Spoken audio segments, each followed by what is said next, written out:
Or is that okay? Welcome to the Mrs. R Relevant Daily Draft Podcast, brought to you by The Draft Professor.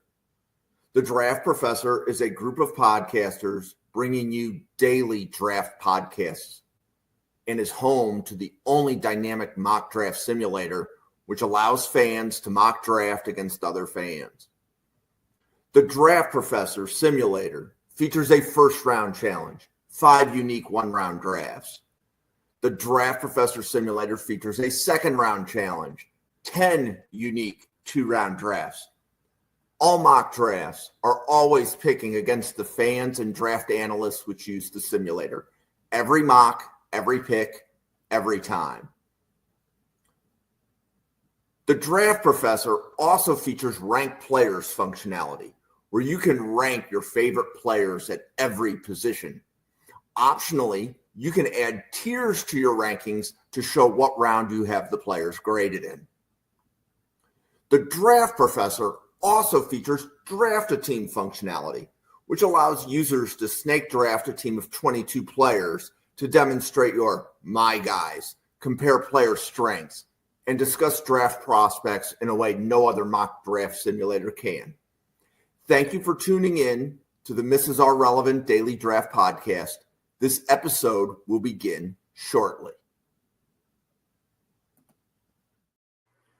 Well, good evening or good afternoon, depending upon where you are. I know for Halil, I know for you, it is like bright and early in the morning.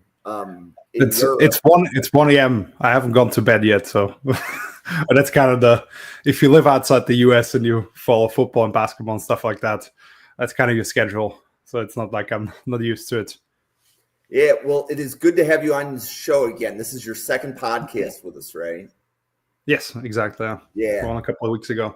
So definitely good to see you again. Durst, it feels like we're old friends. This is like podcast 5 or 6, I think? Yeah, it sounds about right. Sounds about right. So we're going to spend a little bit of time here on this Wednesday edition of talking about players that one person has graded close together, and then how far apart are they for the other 2 people on the podcast. So we've tossed around some ideas, let's say in the chat, but we'll kick this off with a bang. There's 3 defensive tackles in this draft class that probably are in the range of, let's say, player 7 to 37 on the big board. And that's Derek Harmon, Kenneth Grant, and Walter Nolen. So Durst, how do you distinguish between those 3 defensive tackles? So I have it in the order of Nolen first, Grant second, and Harmon third. I'm a little bit higher on Nolen. I like the fact that both Nolen and Grant are younger guys. They're both true juniors. I think Harmon's either a 4th-year senior or a 5th-year senior. And for Nolen, I mean, just very athletic. He's your classic penetrating type of defensive tackle. So he's one that's going to split the double team, not the one that's going to take on the double team. And so for certain schemes, I think he's probably the better fit, but I can see why other teams would think this is a small guy that, we need a guy with a little bit more sand in his pants, and they may rather have one of the bigger guys. Then with Grant, he's got a lot of athleticism, but he's got the size that a lot of people want. A lot of people don't really think he can play true nose tackle because of just he doesn't really take on people the way you want a nose tackle to take, but he's got the size of a nose tackle. So maybe he could become a Dexter Lawrence type of player, but that's obviously a high ceiling to reach. Harmon, I still like. I actually have all 3 of them in the first round, so I can see why you have trouble separating those 3. Well, Leo, how about you? I kind of have the same thing where I have them all very closely together. I think Mason Graham right now is my number 3 overall player. So I'm guessing you guys have him number 1 as well. And yes. Then the next 3 guys, Nolen, Harmon, and Grant, 2 to 4. For me personally, I have Harmon first. Kind of with him, interesting player profile because he kind of truly remade himself. If you look at last season playing or before the season before that for Michigan State, he's playing like a true nose tackle, and then he sheds like 20 pounds, and all of a sudden he does this penetration stuff from the free technique as well. But he can go anywhere from a shade nose all the way out to a 6. And to me, he just kind of combines the best of both worlds, where he can play gap control, peek and shed stuff, take on double teams at times as well. But he can be a penetrator, and I really believe in the passing game just how skilled he is with his hands and that ability to counter and come back and somehow win the rep. That was what really impressed me. And then, Nolan, like you already said, there's kind of that penetrating force, kind of a force of nature type, has that ability where you can line him up in one gap and you can just get up the field. You're not going to get to his play side shoulder if you're trying to run a wide zone against him, for example. He's just going to be too quick and knife into the backfield, but has a lot of, I thought during the Senior Bowl, you saw the flashes, but at the same time, that segmentation kind of the upper and lower body, that is something he definitely has to work on still, becoming more fluid and just more technically advanced in that regard. And then finally, Grant, we already talked about more of a traditional nose tackle maybe, but has insane movement skills at that size. A couple of people always reference that Chase Dundee had of Katron Allen of Penn State, where you really saw him rolling there. Didn't get the testing. We talked about that last time as well, Jim, where I kind of get annoyed by these Michigan players, where we all hear every year how they're these athletic freaks, and then nobody ever tested the combine, so we don't have numbers to actually back it up, other than what Bruce Feldman's telling us in the freaks list. But yeah, someone who has incredible contact balance and ability to swallow double teams or get through as well. But with him, it's just a bit more inconsistency, and especially as a pass rusher, just has to unlock some of the skills that he shows at times. That ability to just stack moves on top of each other, really have a plan as a pass rusher. When you get to third downs, that was taking off a bit more than those other guys. But like I already said, 2 to 4, it's pretty close. They're going to be somewhere in between, like play at 20 and 30 for me, probably. So this is interesting, right? Because we were doing scouting reports on these guys from October to January, right? Where we were just breaking down, let's say, the top 40 defensive tackles. And, that was Owen and Newt on Thursdays and stuff. And we were on this one pretty early with Nolan, Harmon, Grant. And here's a couple things to also think about. Like, if you're a fan and like, why would somebody have one over the other? So you have to figure out if the evaluator likes the floor or the ceiling, right? Because Derek Harmon isn't finished as a prospect. He's not where he's like he has a ceiling you could tap into. And Halil, you pointed it out. You could line him up right on the 0. And you can kick him all the way out to a 5 and play him anywhere along the line. So you rushed off the edge a few times as well. Yeah. So there could be a defensive coordinator that wants that, because you're not going to do that with Nolan and you're not going to do that with Grant, right? Like Nolan and Grant, you're going to have a little bit more narrow role of how you would use them, whereas Harmon, you could move him up and down the line. So that could mean that somebody values Harmon higher. Whereas Kenneth Grant, you're getting a run stuffer, and he's ready.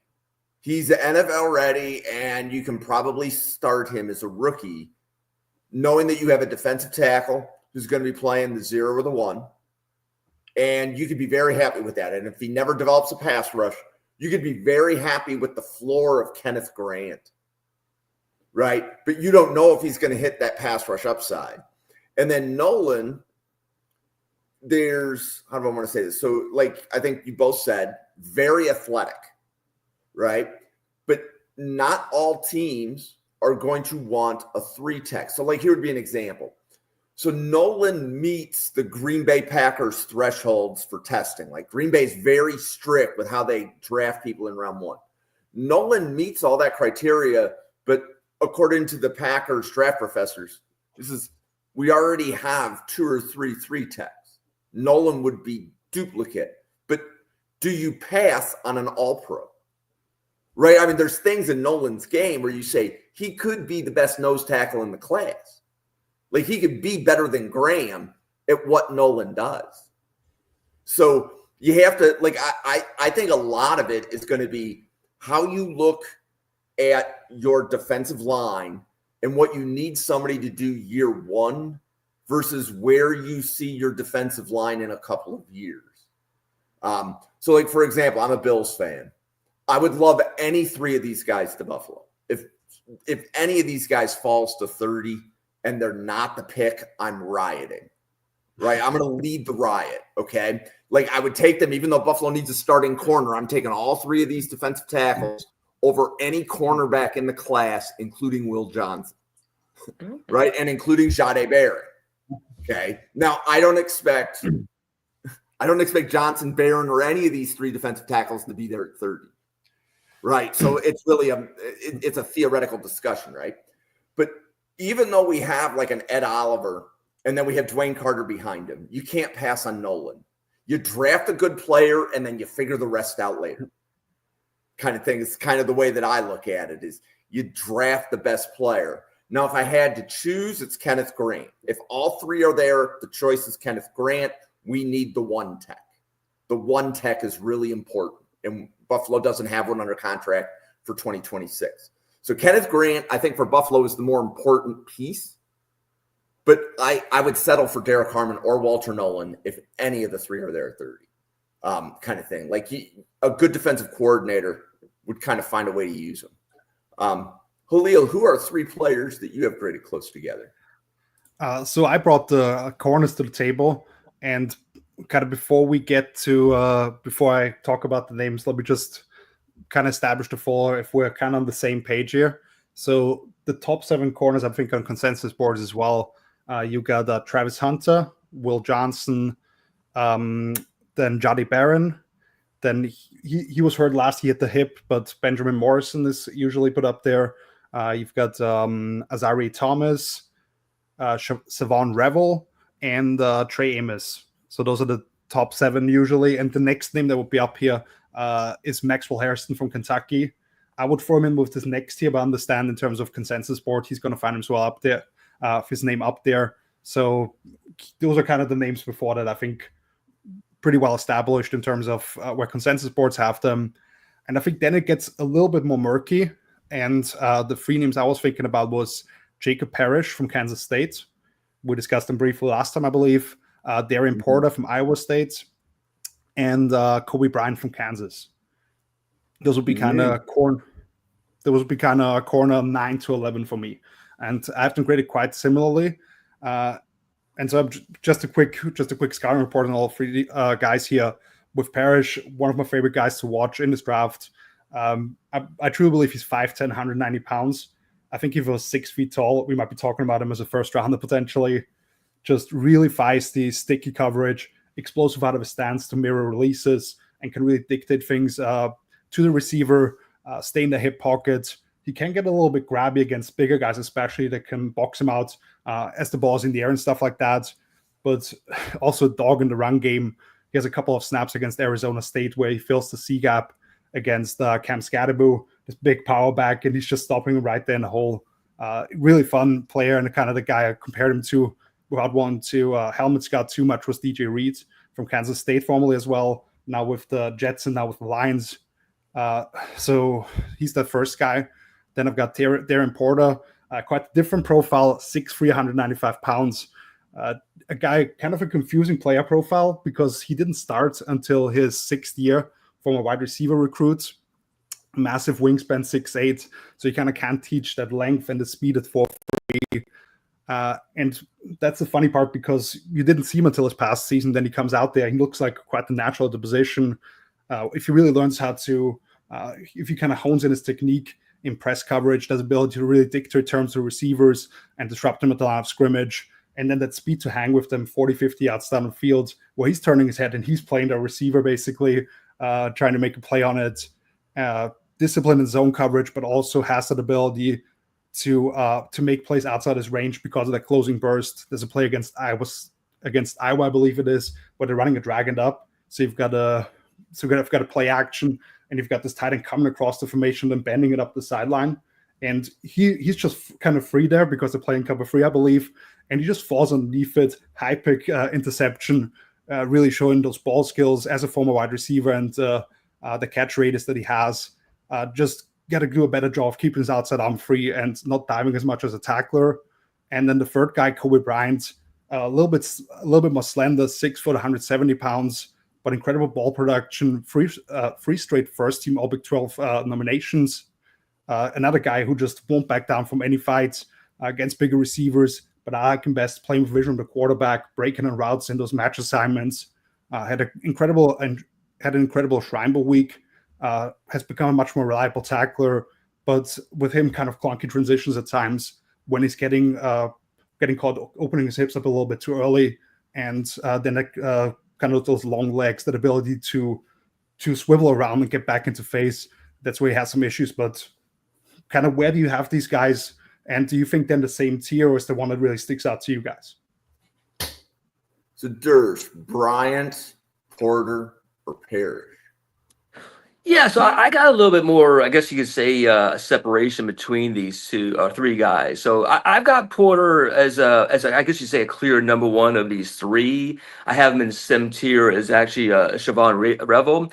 I kind of figured, well, Revel's coming off the injury in the ACL, where Porter's, a 6-year breakout, that type of thing. So they're very similar athletes. They're arguably the two best athletes in cornerback this year. And so it's like, okay, pick your poison. Are you more comfortable with the torn ACL and coming off the injury and the fact that you missed? There's a lot of bad competition when it comes to Ravel. So there might be a lot of reasons that people like Porter better.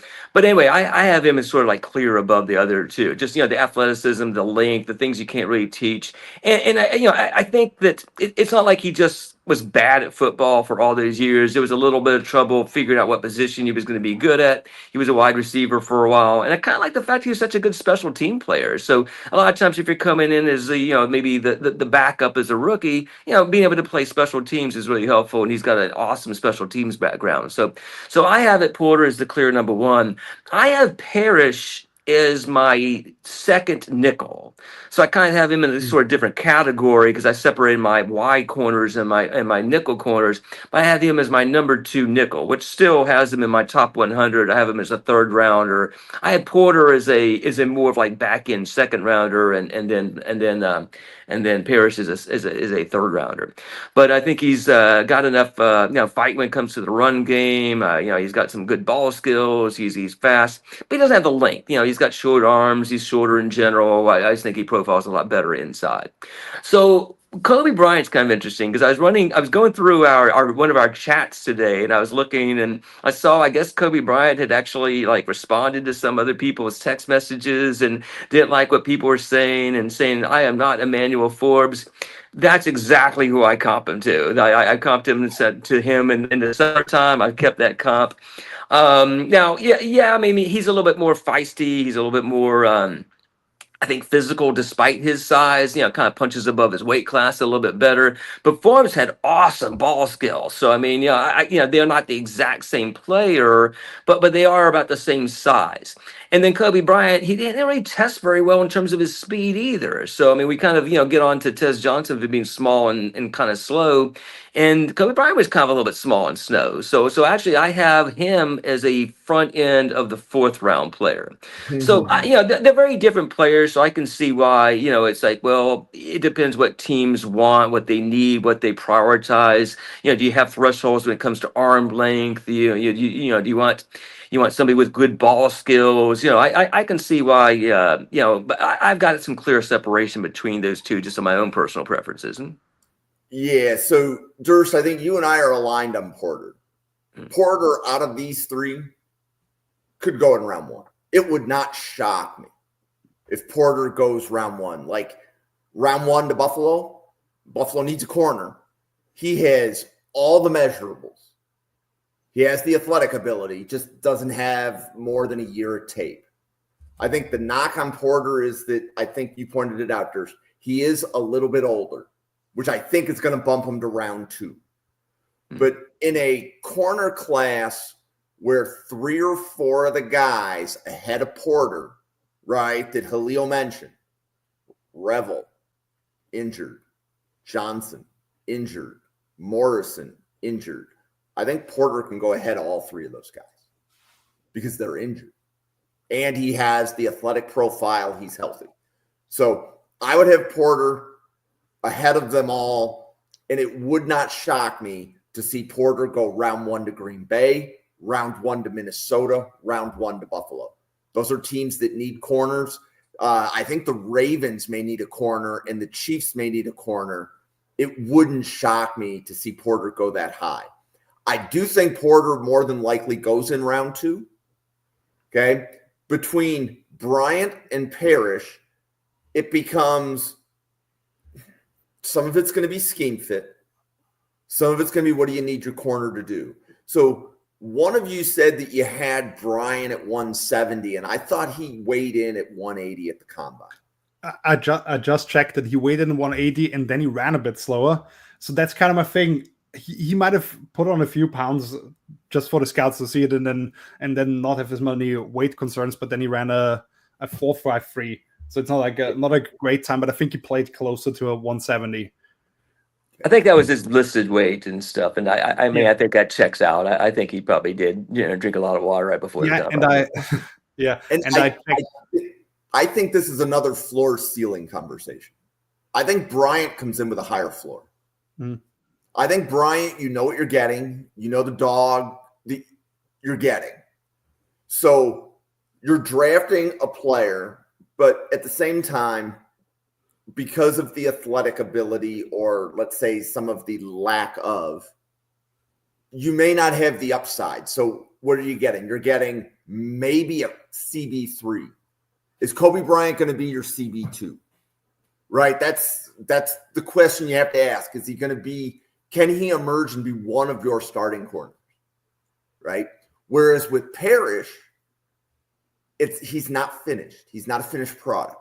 So there is a projection a little bit. And you have to decide, is Parrish going to be slot or is he going to be boundary? Kyle Krabs was on a podcast, said he thinks he can play boundary. However, the scouting report initially, when it came back on Parrish, said he was slot. So there may be some interpretation of, does the player's skill set translate? Bryant, we had as a slot when we did scouting reports in the fall. But I've heard many people say you can put Bryant on the boundary, you can put Parrish on the boundary. So the way I see it is, I think Parrish is 2 because he has more athletic ability. And then I think Bryant is 3. I do like the call out. I think you said where you could see Bryant going in round 4. I like that because we did a corner episode with 4 people, right? So it was James Foster, it was Sam Teets, Newt, and Owen, right? So these are 4 guys that, like, they know their evaluation, they know their boards, right? They each ranked 15 corners. Okay. The 3 players that Halil mentioned were not in the top 15 of all 4 boards. So Halil, you are onto something here. Once you get beyond the top 2 corners, boards can become inverted. Somebody's CB3 could be somebody else's CB8. Like at least one of them had Barron as CB8. Right? Definitely not consensus, but they're basically saying, well, if he's a nickel, he can't be that high. Right? Because like that's a very specialized position. And you may not be able to use him on every snap. So therefore, from a positional value, a boundary corner is on the field for every snap. A slot corner is not. Right? So when you're choosing somebody in round 1, are you going to choose somebody in round 1 that's only going to play 50 to 60% of the snaps? Right? Like there is some logic as to why you may have to grade somebody in round 2. If you don't think like a Tyleik Williams is playing 3 downs, you're going to push him down your board. Same concept, right? Yeah. Can I touch on that a little? Because I've been on a few podcasts and I've heard a couple of ones. I have not really heard anybody not have Jahdae Barron in the first, but I have him in the second for that reason.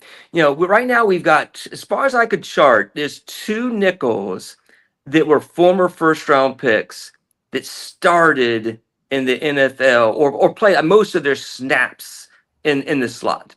And it was Devin Witherspoon and it was Marlon Humphrey, who actually played outside most of his career, but I mean, they kicked him inside the last year or two. I think partially just lost a step and is a little bit older. So time after time we see guys that are often the draft Twitter and even the draft media tend to like as a first round pick, but then the NFL sees him as a slot only corner and they slide into the second. So, so it happened to Brian Branch, and it happened to Cooper DeJean, it's happened to a bunch of people and stuff. So I have Jahdae Barron as a second rounder, and I see him in the 8th pick in the draft, the 12th pick in the draft, very, very consensus top half of the draft. And I'm like, the poker player when it comes to NFL draft stuff, I would wait a little bit and see if he drops a little bit lower than people think. But go ahead. I mean to hijack that. Oh no, like Durst, I think that's a pretty good take, right? Like, how many of us say, how did Brian Branch last around 2? Mm-hmm. Right? How did Kyle Hamilton drop to the Ravens? Right? I mean, these are some of the best 5th defensive backs in the league. Are they a safety? Are they a nickel? Like, that's, to me, Barron should be comped to Hamilton and Branch. Yeah, and I think about Hamilton as I was kind of going through like nickel corners, because I mean I guess you could say he's a big nickel or a nickel kind of safety player, but I wasn't thinking about him as a first round pick and stuff. But well, no, and like what we have to talk about is, okay, a significant amount of defenses are playing 5 defensive backs. Mm-hmm. Barron is that 5th defensive back who is likely going to be labeled as a slot corner. Yet we call Kyle Hamilton a safety, and he plays the same position. Right. Well, right. And then Brian Branch, I think, was considered a safety when he came out, and he plays the same position. Right. So yeah. Go ahead, Aaliyah. If I can mention a couple of things. First, with Barron, last year he primarily played outside, and I think he can play outside.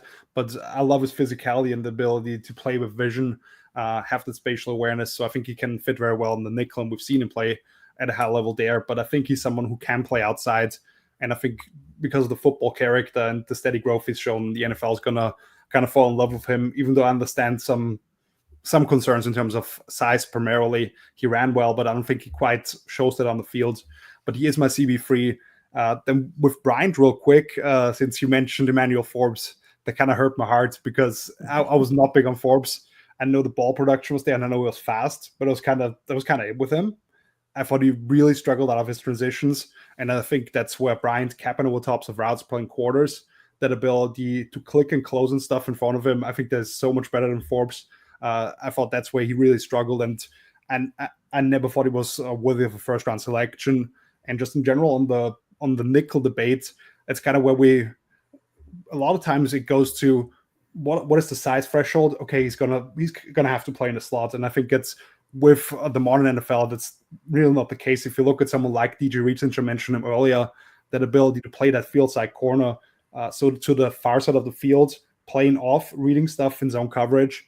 I think you can play it at a lower weight, while, as you were talking about with Hamilton and these bigger bodies in the slots, a lot of times now with those softer bodies, those slider bodies you have in the field and the softer box counts, you need those guys to be a big factor in run support. And there are some guys that I see brought up on the slimmer end in terms of corners that to me make no sense really to play in the slot because it doesn't really fit what the modern NFL requires of them. Okay. So, Durst, do you have 3 players you want us to sort through?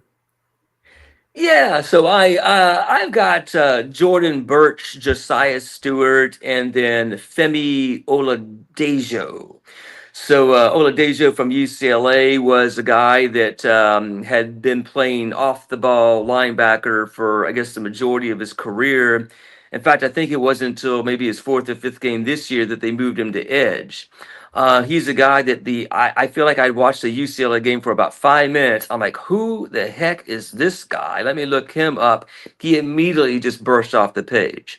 I think he might end up being, going a lot higher than people think. Maybe just people see him as this, this ball of clay, and that he's just very bursty off the line of scrimmage. He's got the length. He's He just doesn't have a lot of experience. So some people might just kind of see this as a guy that maybe has a much higher ceiling than what he showed over at UCLA. I have all three of these guys as my last three edges at the end of round three. It's a deep edge class, and there's some nice resumes that I have higher. So I had each of these with their own awards, if you will. Jordan Birch, he could be seen as like a poor man's Shamar Stewart. A lot of people, like Shamar Stewart, despite his poor production, because he's just such a long, big, and athletic guy. And Jordan Birch actually kind of tested the way we thought Shamar Stewart was going to. Shamar Stewart came in maybe like 15 pounds lighter at the combine. Again, he played heavier than that, but in terms of how he made it in the combine, Jordan Birch actually had numbers that were very similar to what we thought we were going to see out of Shamar Stewart. So if people are not comfortable with a high first round pick on Stewart and lack of production, or at least when it comes to sack production, they may say, hey, we can get a pretty similar guy at the end of round three. Now, when it comes to Jordan Birch, when you're at that size, when you're like 6'5", I think, maybe somewhere around like the 280 mark, sometimes once you make it through with burst and acceleration, you might have a little bit of trouble turning. So it's not, those kind of guys don't always finish the play. They make it into the backfield. And then if somebody steps in the pocket or somebody, makes a little, a spin move or something like that, whether or not it's a sack or a tackle, you may have a little trouble finishing the play when you're that big. Now, a couple of years ago, Jordan Birch, this is something that when you go back to, I think it was 2023 or so, but South Carolina, it was the year that Jaheim Bell had already entered the transfer portal on his way to Florida State. And then at the end of the game, South Carolina lost their tight end.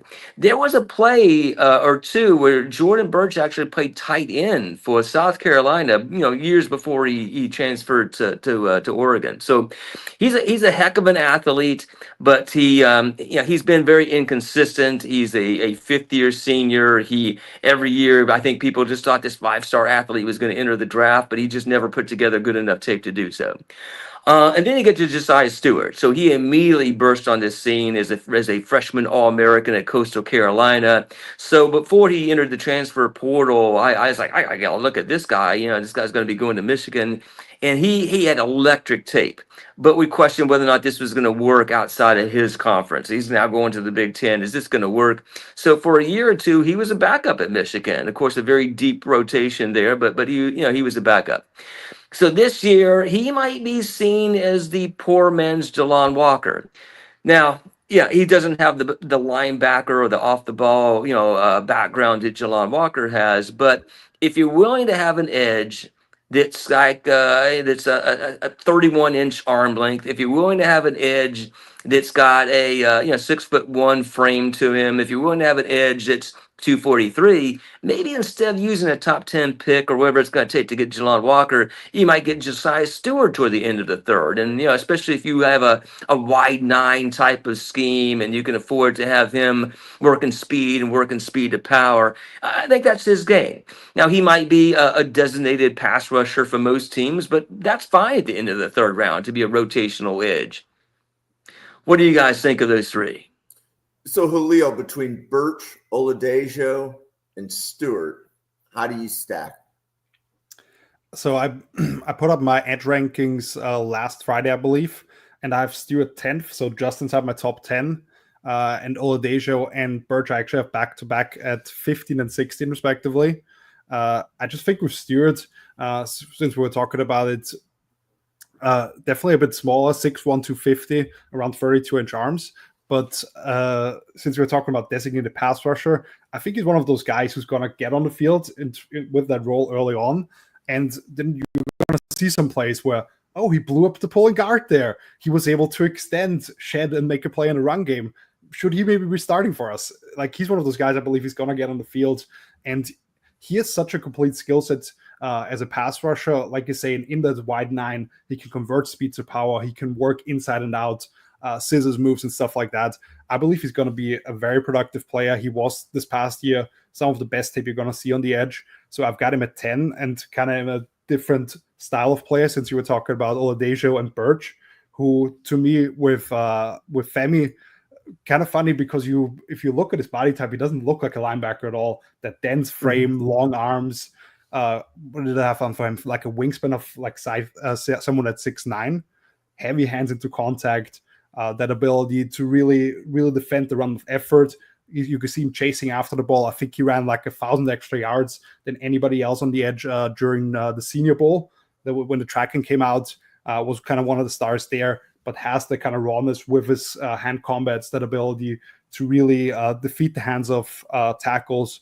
But you see some of the flashes. It's just the consistency, just playing his first year there. So I think he has a bit more potential, and that's why I have him slightly ahead of by one spot of Birch, who, like you said, with Stewart, I think the difference between Birch and Stewart is just he's a redshirt senior, and Stewart, you understand kind of why he hasn't quite gotten there as a junior. But someone as well who can play the 4 out of 5 technique on base downs, or be that oversized, like the jumbo the end on the edge, and then slide inside on sub-package rush downs.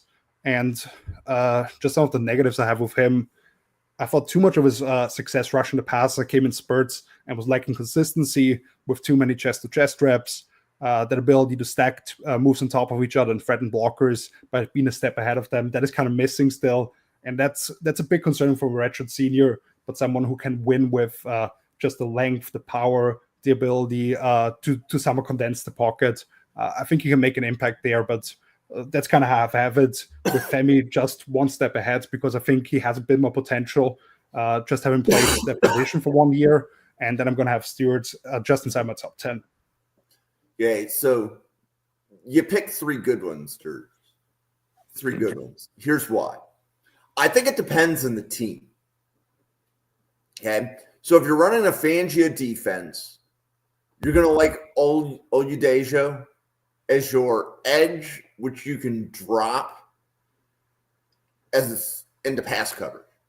Like, we're not really going to be asking Birch to drop into pass coverage, right? So from a scheme fit, there's going to be some teams that are just, if you run like a Fangio defense, you're going to like Oludejo's skill set. And that's why he could go really high, is because he matches what Philadelphia needs. So if Izuraku is off the board before Philly picks, who's their, let's say, ideal edge, Oludejo might be next on that Fangio board for a team that runs that defense. So that's why we could be hearing Oludejo going really high, because the Eagles need that skill set, and they're picking at the back of round 1. So I could see Oludejo going round 1, and I could probably see him dropping to the end of round 3, right? Like, I could see that range because he's not the right fit for every team. But I would also say Birch isn't the right fit for every team. But if you're a defensive coordinator and you want a big edge who can maybe kick inside on passing downs, I could see that defensive coordinator really liking Birch. And I could see them taking Birch in round 2, round 3. I don't see a world where Birch gets out of round 3. Right? Like, I think Birch, because he can play 2 positions. You could put him inside, or you could put him at 3, 5, 7. Right? You could kind of move him up and down the line. So he would fit like a 3-4 defense like Pittsburgh, right? But he would also fit a 4-3 defense like Buffalo. So there's more teams that would like Birch's skill set. So I think Birch, out of the 3 players, has the lowest floor for where he gets drafted. I don't see a world where Birch gets out of round 2. Whereas I would say this, his teammate Brandon Dorless, I thought had pretty similar body style and pretty similar skill set. He actually went 109 in the 2024 draft. So, for what it's worth, again, a lot of people feel that this is a worse draft class overall. So that may help his cause. But I wouldn't be shocked if he made it, if he went to 4th, simply because his teammate, similar body style, similar skill set did. Good call. Now, I thought there was a bit of a surprise at the time as well. I don't know if there was anything going on off the field, injury, whatever. I remember I had him higher than that. Yeah. And then with Stewart, I definitely like the designated pass rusher call out. I think if Stewart had a few different measurables. He's in round 1. I think the tape says it, but I believe he's a little undersized. He's like 6'1" or 6'2", right? I think it was 6'1", maybe 32-inch arms, 243, Yeah. something like that. And I had it at the comment. I just looked. It was 31 and 7/8, so basically 32. And as we know, the combine measurements this year are pretty off, and everybody's basically measuring a bit longer. So around 32 inches. So that's not, in terms of edge, that's not a no-go at all. I think there's quite a few in the NFL. Obviously, having a bit of extra length will help you, but if you give him a bit more of a runway, as we're talking about in a wide 9, or the ability to have momentum already into contact and not be in those tight quarters necessarily, I think you can play at that. But 6'1", as you said, yeah. Yep. So like I can see Stewart going very high in round 2, and I could see him dropping to round 4. Like, I definitely like the designated pass rusher call out. I've said it on many podcasts. There are players like Leonard Floyd who will have 12 to 15 years in the NFL. And as long as you can rush the passer on third down and get your team 8 to 10 sacks, you're going to be making $15 million a year on 1-year deals for like your entire career, right? So there's a world where Josiah Stewart has the longest career of these 3 guys, right? Like longest career is probably Stewart because he has a designated pass rusher. You know you're getting that floor when you draft him. The question is, are you getting a 3-down edge or are you only getting a designated pass rusher? And as you've also pointed out, there's a lot of explosiveness there. So that's not something that every designated pass rusher has, right? Like Javon Solomon is a designated pass rusher for Buffalo, but he is not as explosive as Stewart. I would much rather have Stewart. I like Solomon this year, to be honest. but I have Stewart inside my top 10. I think Solomon was slightly outside my top 10 last year. And it's a better edge class this year, so yeah. We'll see.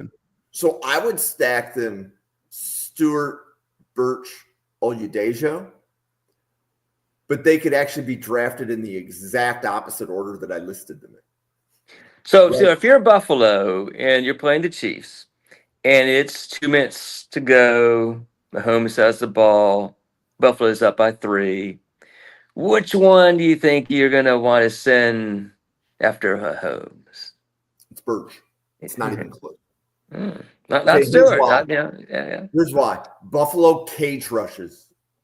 So we don't try to bend around the edge. We want every pass rusher to stay in their lane, right? So we have Greg Rousseau. He's not going to go around you. He is going through you. Out of these 3 players, the one that's most likely to go through your chest is Birch, right? Now, I would prefer Buffalo say the answer is Stewart. But based upon prior draft history, I think for Buffalo, it's Birch. And it's not Oludejo. Like he doesn't like it would really surprise me if Oludejo was on Buffalo's board before round 3. Meaning that there's better prototypical edges. Like I would even argue that Jared Ivey is a better fit for Buffalo than Oludejo. But like he wasn't one of the 3 players that was in the category. But I know a lot of people are lower on Ivey because of the athletic testing. But if you have the body type that you can go through a player like a Savion Jones from LSU, that's a Buffalo edge, right? He's 270, 280 pounds. He can set the edge in the running game, and he's going to be able to go through the tackle. Buffalo wants their defensive linemen to go through the offensive linemen, not around them. Right? That's the AJ Epinesa kind of guy, right? Yes. And again, because if you're dealing with Lamar Jackson in the playoffs and Patrick Mahomes in the playoffs, Buffalo doesn't need an edge to win in the regular season. We need to defend the best quarterbacks in the league in the playoffs. And the way that you do that is you cage rush. Right? And then you have to play good coverage behind it. Right? Which means that there's a reason why the number 1 need is corner. We're more likely, I think, to draft the corner because we're going to be able to get the cage rush edge in rounds 3 or 4. But you did have Leonard Floyd a couple of years ago, and now now you also don't have Von Miller. So you may be lacking the kind of finisher like Stewart could be. That if you push the pocket out and the quarterback wants to escape, he can finish for sacks and actually bring the quarterback down. Then Mahomes getting outside of that guy. There is some truth to that. One of the things that was really interesting is Buffalo had not had under McDermott an edge like Von Miller before, right? Because Von Miller lines up in a 2-point stance. And they were like, were they going to make Von Miller line up in a 3-point stance? And they didn't. But Buffalo typically didn't want the edge that was going to run around the tackle, right? That's Von Miller is that bendy edge that does that. So Solomon is closer in style to Miller, which made it very interesting because we have at least one data point that Buffalo will draft the non-Greg Rousseau edge type. But we're like, well, is one draft pick proof that they've changed the type of player they want? And we're still, I think this draft is going to be very telling as far as what type of edge does Buffalo choose to go after. Michigan was heavily scouted last year. Not as much this year, but Buffalo has scouted Stewart a lot last year, kind of thing. So I am curious to see how it falls. So let's see. So I'm going to throw 3 receivers at you guys. One is Ty Felton. One is, now I'm trying to remember, Ja'Cory Brooks. Ty Felton, Ja'Cory Brooks. And then I'm trying to think of another like wide receiver that's in like 75 to 115.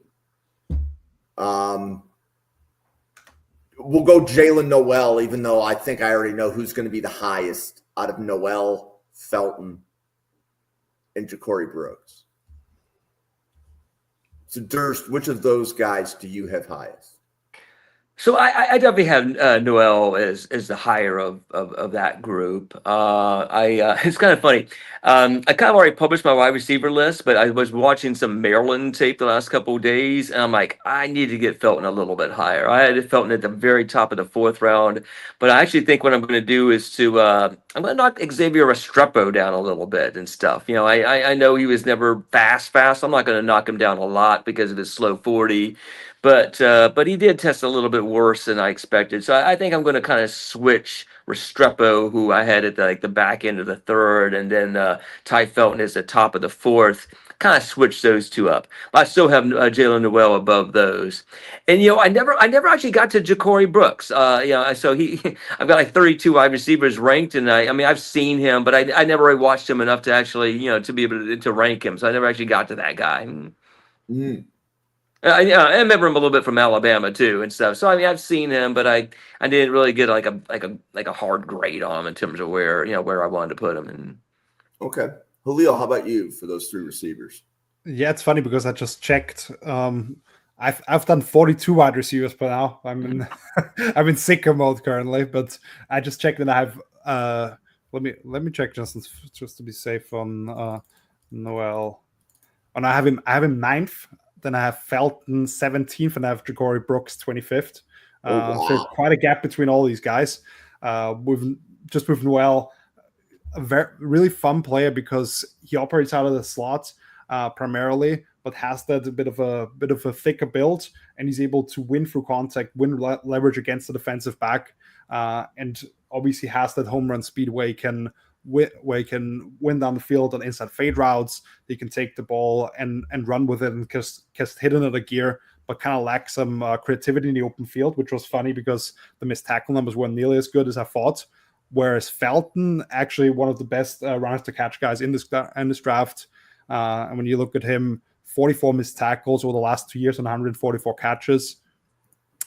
Just with him, some consistency in the way he aligns his hands, kind of cradling the ball at times. That's why I'm always a bit worried if guys are natural catchers of the football. And then with Ja'Cory Brooks, he has some fun moments. I'm actually when an Alabama shirt right now, so I'm an Alabama fan. I remember Brooks back in the day, but he just didn't get on the field a whole lot. Not the greatest separator, I would call. Just the ability to win through contact down the field. That's why he's really special. And that's why he made a lot of hay last year, playing with Tyler Shuck at Louisville. On the 24th, I have him. So that ability to get open quickly. You see that ability to fight the hands and just be free out of the release, but then just lack some detail in terms of his route running to actually expand the separation. But yeah, somebody who did have some fun tape last year. Just I think he's going to struggle in terms of having a bit more of a slender frame and just not being as skilled at the line of scrimmage to release. So if he's going to be playing on the ball, he's going to have some issues there. But somebody I just checked as well. Yeah, he has a bit of some issues as well in terms of ball location. So the ball's in the air and he has to make those quick adjustments because it's not perfectly on target. That's why I saw some issues. So I do see quite a bit of separation between these three guys. But I see in terms of what you're looking for, they're quite different players. Where you want to line them up and which type of role they're filling for you, how you can see them closely. But for me personally, I have quite the gap between all three of these guys. I never really saw Ja'Corey Brooks and felt he was like better than say Jamari Thrash from last year's, Louisville, basically number one. And, he went in the 5th round. So, I mean, not to compare them completely just because they went to the same school, but I never kind of watched, Brooks and thought, oh, this guy's way better than Thrash was. It's like, they seem about the same. Yeah. And I mean, I have Thrash in the middle of round 4. Right. Brooks, you mean? Excuse me. Yes, I have Brooks in the middle of round 4. You see, y'all, you're just playing tricks. I should be throwing 2024 receivers at you. I get confusing things.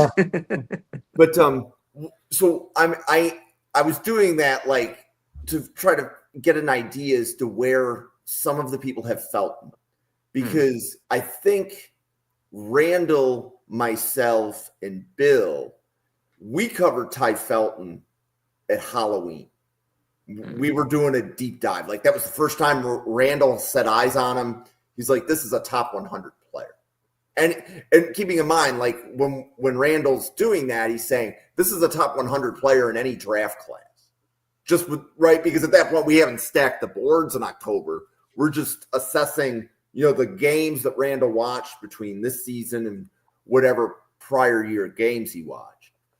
And then Bill had the same assessment. Right. And we're saying, okay, that's a top 100 player.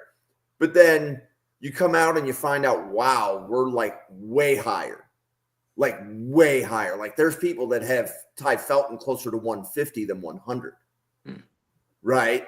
Kind of thing. So it's like, ooh, we're like way higher on him. And then you start seeing where people want him to go in mock drafts. And people are saying you don't take him in round 2, you should be able to get him in round 4. Right, so if I post a mock draft with Ty Felton to Denver in round 2, they're like, we like Ty Felton. We just like him in round 4 kind of thing. So it was just interesting that I was maybe trying to gain some perspective there. But we have been going for close to an hour. Halil, do you want to tell everybody where they can find your content and let them know kind of who you are? Yeah, so like I mentioned last year, Halil's Real Football Talk, last time we were on halilsrealfootballtalk.com.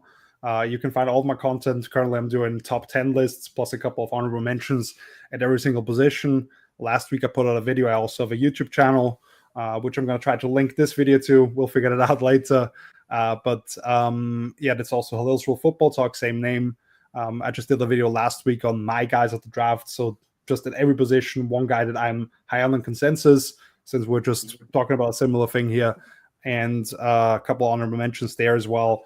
And yeah, so I watch guys all year long, basically, for the draft, but then during the season, I do a lot of all 22 breakdowns, and just throughout the year, I kind of do different stuff, college football, the NFL primarily, and then the draft is my time to shine or my time to grind, really, where I'm currently like 270, 280 players that I've watched, trying to get to like 350 that I have a firm grasp of. So my plan is always when draft weekend arrives, until the 6th round, I want to have every player that comes off the board I've watched actually, and I can weigh in. I think last year it was like the second to last player before we got to the 6th round that kind of got me. But yeah, that's kind of what I do. And again, thanks for having me on. Oh, awesome. Durst. Yeah, of course, you can find me at Durst or at Twitter/X Durst or Durst NFL Draft. Recently, I've been having football ADD, so I've been diving into the 2026 class pretty heavy there. And if you follow me at all, you kind of see I've been doing running backs this last week or so, and kind of doing a new format for how I'm breaking down and grading the running back class. Cool. So you can follow the channel at NFL Draft Fanatic. No, I am Fanatic. It is the same on X and YouTube.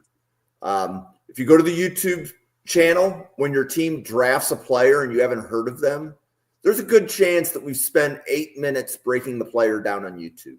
You just have to search the YouTube channel for the episode that we covered the players. So every October to January, the Draft Professor covers who we hope is the top 175 players in the draft, which means we have to cover 225 guys to hope that the top 175 kind of rise to the top, right?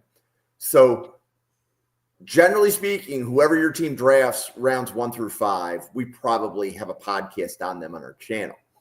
Now, one of the things that Durst, Halil, and I are participating in is we are doing a 32-team internet mock draft, April 10th, 11th, and 12th.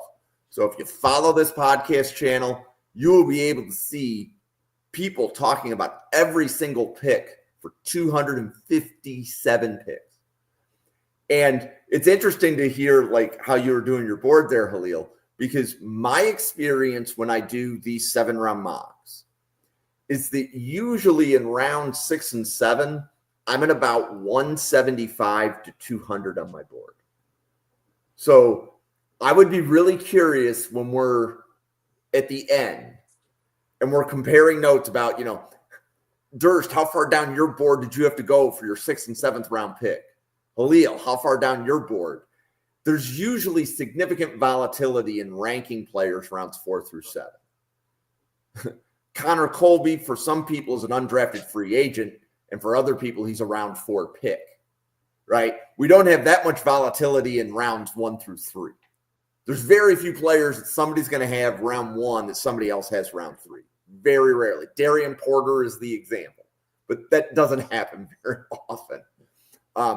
So when we do the 7-round mocks, it's a really good test of your board, both in player identification.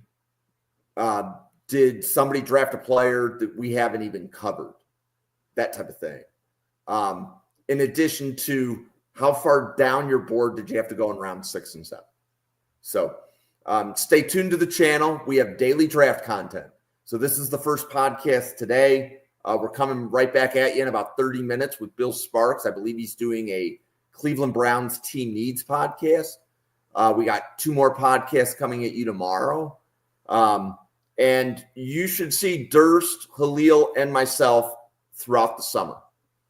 We're going to come at you with summer scouting. We have already done one 2026 podcast. We're doing another one on Saturday. So Saturday, Brian and Anthony are giving you their 2026 boards. We can already give you 125 must-watch players.